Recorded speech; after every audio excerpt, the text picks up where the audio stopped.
Bonjour, je suis très heureuse de vous retrouver aujourd'hui. Et aujourd'hui, je vais parler d'un thème qui est celui du diagnostic. Alors ce thème, je vais l'aborder bien évidemment en parlant de mon expérience d'orthophoniste,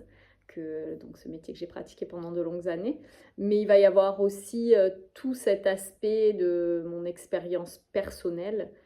tout ce que j'ai pu vivre de manière personnelle avec cette notion de diagnostic. Donc les diagnostics, c'est un thème qui me semble vraiment important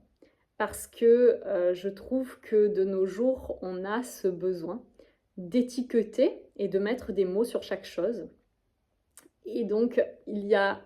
les diagnostics médicaux, mais il va y avoir aussi tous ces diagnostics que je pouvais avoir moi dans le domaine orthophonique, donc les diagnostics paramédicaux. Il va y avoir aussi tout plein d'étiquettes, tout plein de choses que l'on va se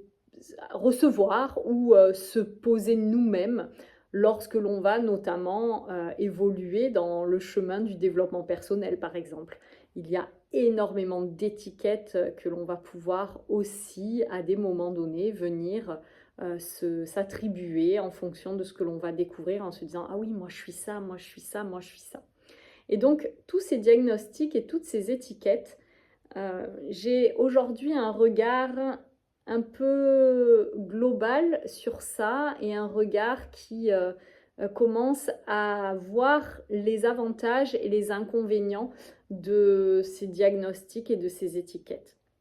Donc dans le cadre d'un diagnostic médical, d'un diagnostic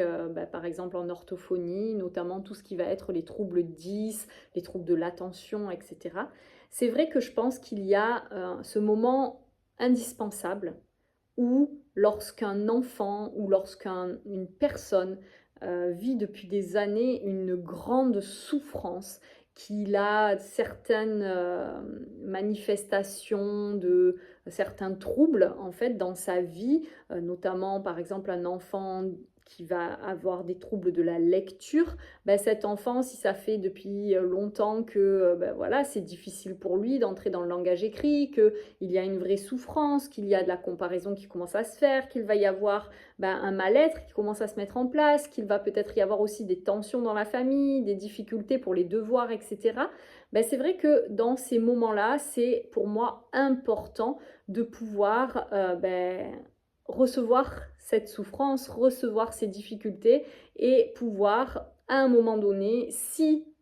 il s'avère qu'il y a un réel trouble, pouvoir poser ce diagnostic de trouble 10, de trouble de l'attention, de trouble peut-être d'autisme ou autre. Et dans ces moments-là, ce diagnostic va pour moi être une étape charnière qui va permettre à la personne d'être reconnue dans ce qu'elle vit, d'être enfin entendue dans ses difficultés et qu'il y ait des clés qui lui soient données, qui soient données à la famille et à l'entourage, qui vont en fait apporter beaucoup d'espoir et beaucoup de nouvelles portes qui vont s'ouvrir pour que cet enfant ou cette famille ou cet individu, peu à peu, puisse retrouver du plaisir, puisse retrouver de la joie, de la compréhension et puisse reprendre une partie de son pouvoir dans ce qu'il est en train de vivre. Donc ça me semble être indispensable et bien souvent libérateur et c'est déjà une grande étape de la guérison, de comprendre ce qui se passe. Voilà. Après, par rapport aux diagnostics, notamment en orthophonie et les diagnostics par rapport à tous ces troubles des apprentissages notamment, je trouve que de nos jours, on a cette tendance à pouvoir mettre beaucoup d'étiquettes et beaucoup de mots sur des choses sans forcément que ce soit réellement ce trouble-là qui soit présent. J'entends par là notamment, par exemple, dans une école, il va y avoir énormément d'enfants à l'heure actuelle qui présentent des troubles au niveau de la lecture, de l'écriture, des calculs. Mais en fait, il n'y a pas une quantité équivalente au nombre de troubles, de difficultés scolaires, en troubles 10 en fait. Ces troubles 10, pour moi, peut-être que ça a évolué avec les années, mais on parle quand même d'un trouble qui se situe vraiment dans un fonctionnement cérébral particulier. Ce sont des cerveaux qui sont en fait, qui fonctionnent autrement tout simplement. Donc en fait, les troubles de type 10 se manifestent parce que on cherche à faire fonctionner ces cerveaux d'une manière qui n'est pas celle qui leur convient tout simplement. Mais à côté de ça, il va y avoir beaucoup d'enfants qui présentent des troubles qui ressemblent avec les mêmes symptômes à des troubles 10 et pour autant, on n'est pas du tout dans ce cas-là. On va être juste avec des enfants qui auront peut-être été surexposés aux écrans ou qui auront eu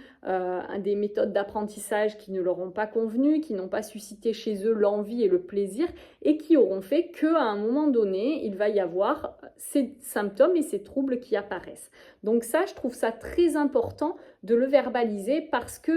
je trouve que c'est devenu un peu une mode de pouvoir dire, ben voilà, mon enfant, il ne sait pas lire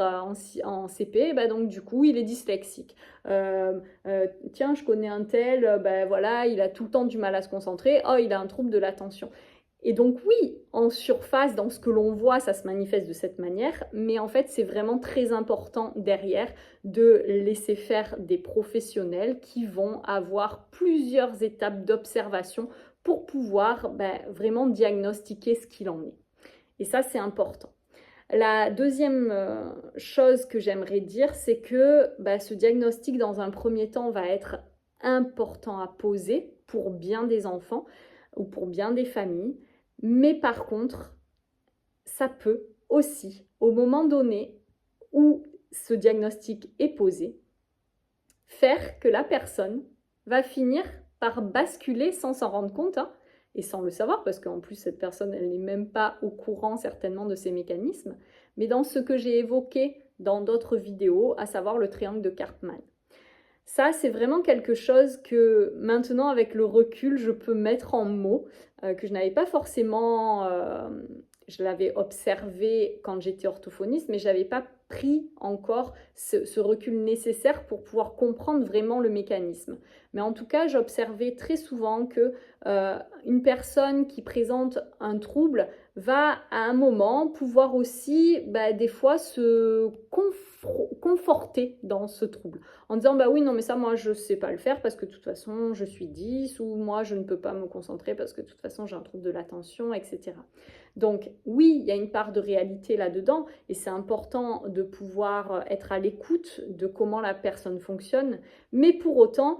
c'est important aussi que ce diagnostic ne vienne pas mettre des limites qui sont des limites qu'en fait on s'est infligées parce que on prend une posture de victime face à cette situation, qu'on l'a subi cette situation. Non, ce diagnostic pour moi, le rôle qu'il peut avoir, qui peut être vraiment beau, c'est de mettre des mots à un instant T et ensuite de permettre à cette personne de vraiment aller à la rencontre de son propre fonctionnement et de ses propres qualités et de ses propres potentialités. Parce que ça, je tiens vraiment à le dire, une personne qui présente des troubles 10 notamment est une personne d'une grande intelligence et une personne qui en fait aura été en échec à un moment parce qu'elle aura été mise dans certaines attentes et dans certaines volontés de lui faire apprendre les choses d'une certaine manière ou autre, mais sauf qu'en fait ce n'est pas la manière qui lui convient, mais pour autant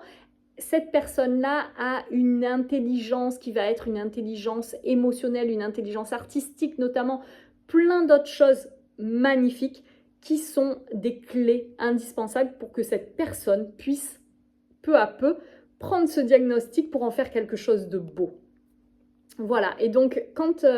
j'ai pu observer à beaucoup de moments que ces diagnostics venaient limiter les enfants, ou venaient limiter les personnes que j'accompagnais, j'ai pu vraiment voir donc que cette personne se place en position d'infériorité, en fait, elle est moins bonne, elle est nulle, il y a quelque chose qui ne va pas. Et ensuite, du coup, il y a forcément, si elle est dans cette posture-là, il y a forcément une personne qui va venir la persécuter, avec donc tout ce système éducatif qui n'y comprend rien, qui ne sait pas s'adapter, etc. Donc ça, c'est vraiment des choses que je peux comprendre. Quand on vit un trouble depuis des années, il y a aussi un moment où ça vient générer de la colère. Et donc cette colère, c'est important à un moment de pouvoir la verbaliser et de pouvoir aussi exprimer les injustices qui se passent. Parce que en effet, le système éducatif et le système sociétal, j'ai envie de dire, actuel, n'est pas toujours complètement adapté pour que ces personnes-là puissent être pleinement vues et reconnues. Mais voilà, ça va générer ce rôle-là de persécuteur et ça va aussi forcément générer ces rôles de sauveur. Et donc moi, clairement, quand j'étais orthophoniste, il y a eu tellement de moments où j'ai été sauveuse, où je suis venue comme cette personne qui enfin venait reconnaître l'enfant, qui enfin venait lui donner une place et qui du coup prenait un certain statut d'une personne, waouh, il y a qu'elle qui comprend, elle est indispensable, on peut plus s'en passer. Et du coup, à tellement de moments, lorsque j'avais, au bout d'un certain temps, une envie de laisser l'enfant pouvoir s'en sortir tout seul, pouvoir aussi expérimenter qu'il savait faire les choses seul, du coup ça a généré aussi beaucoup de peur, beaucoup d'inquiétude de la part de l'enfant et des familles parce qu'elles avaient cette impression que sans moi elles ne pouvaient rien faire. Et donc du coup je trouve que ça c'est vraiment un des biais de ces diagnostics s'ils ne sont pas derrière justement pris pour juste une première étape pour ensuite aller à la rencontre de soi-même et aller dépasser ce diagnostic, pouvoir en repousser les limites en fait. Voilà, et donc ça concerne essentiellement tout ce que j'ai pu observer en orthophonie. Mais ensuite, il y a aussi vraiment, comme je vous disais, ces étiquettes que l'on va rencontrer même lorsque l'on avance sur son chemin, lorsque l'on pousse les portes du développement personnel notamment. Il y a énormément de concepts, énormément d'étiquettes, énormément de diagnostics qui peuvent être posés soit par des personnes extérieures qui vont nous dire tu es comme ci, tu es comme ça, tu es comme ça, soit par nous-mêmes parce que en fait on est dans une position où généralement il y a un mal-être, où on n'a pas encore complètement compris qui on était, où on ne se reconnaît pas encore complètement et en fait il y a une recherche de réponse qui fait qu'on va venir s'apposer beaucoup d'étiquettes, beaucoup de diagnostics et finalement pareil, encore une fois, certainement que cette étape est nécessaire et certainement qu'à un moment, il est important de pouvoir mettre des mots sur un certain mal-être, de pouvoir aussi rencontrer d'autres personnes qui vivent la même chose que nous. Mais encore une fois, à un moment, ces étiquettes, il me semble important qu'elles puissent être déposées et qu'elles puissent être dépassées pour éviter de vivre dans un monde complètement limité en fait. Voilà. Et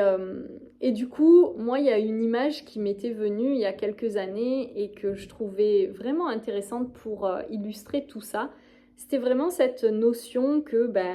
voilà, on est avec une certaine pureté et il y a notre potentiel qui est là et qui est disponible en fait. Et puis ensuite, on va avoir une personne qui vient nous mettre une étiquette, une autre personne qui vient nous mettre une étiquette, puis finalement, on a un trouble, on a un diagnostic. Et puis au fur et à mesure, du coup, il y a plein d'étiquettes qui viennent se coller tout autour de nous. Et au final, cette belle pureté, ce beau potentiel, en fait, on ne le voit plus, il est caché sous plein d'étiquettes. Et ces étiquettes, j'ai même envie de dire, on peut même aussi y ajouter toutes ces croyances que l'on a de nous, toutes ces croyances que l'on va développer au fur et à mesure de nos expériences de vie, ou à un moment donné, par exemple, si je n'arrive pas à faire quelque chose, je vais me dire, là, je suis nulle, moi, j'arrive pas du tout à faire ça. Hop, nouvelle étiquette, je suis nulle et je n'arrive pas à faire ça. Et donc, petit à petit, ce beau joyau, ce beau potentiel-là, cette essence va être complètement caché sous toutes ces étiquettes et du coup on ne sait absolument plus qui l'on est et on va se contenter de vivre notre vie avec tous ces masques de tout ce qui nous entoure en fait. Et donc un beau jour, je suis dans une situation, ah tiens, là je sors l'étiquette de je suis nul, ah tiens, dans cette situation, je sors l'étiquette de je suis dyslexique, ah tiens, dans cette situation, je sors l'étiquette de je n'y arrive jamais, j'ai tout le temps des échecs dans tout ce que je fais. Et puis voilà, peu à peu, on finit par ne plus du tout être en contact avec qui l'on est. Et donc, il y a un moment où je trouve qu'il est nécessaire de commencer à faire sauter ces étiquettes, à les enlever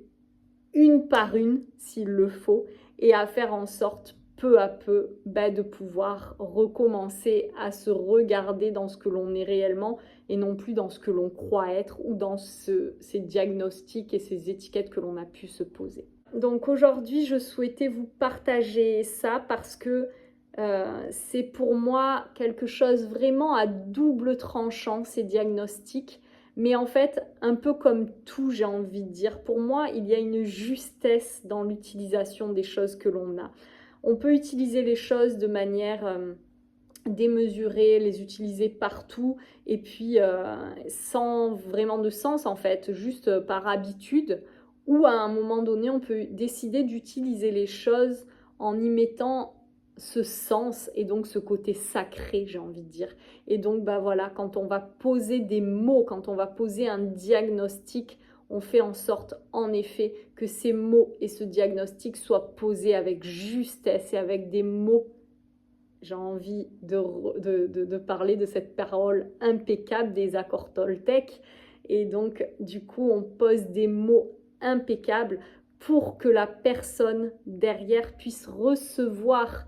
ces mots comme étant un cadeau pour lui permettre d'évoluer et d'aller à la rencontre de qui elle est. J'espère que cette vidéo a pu vous intéresser.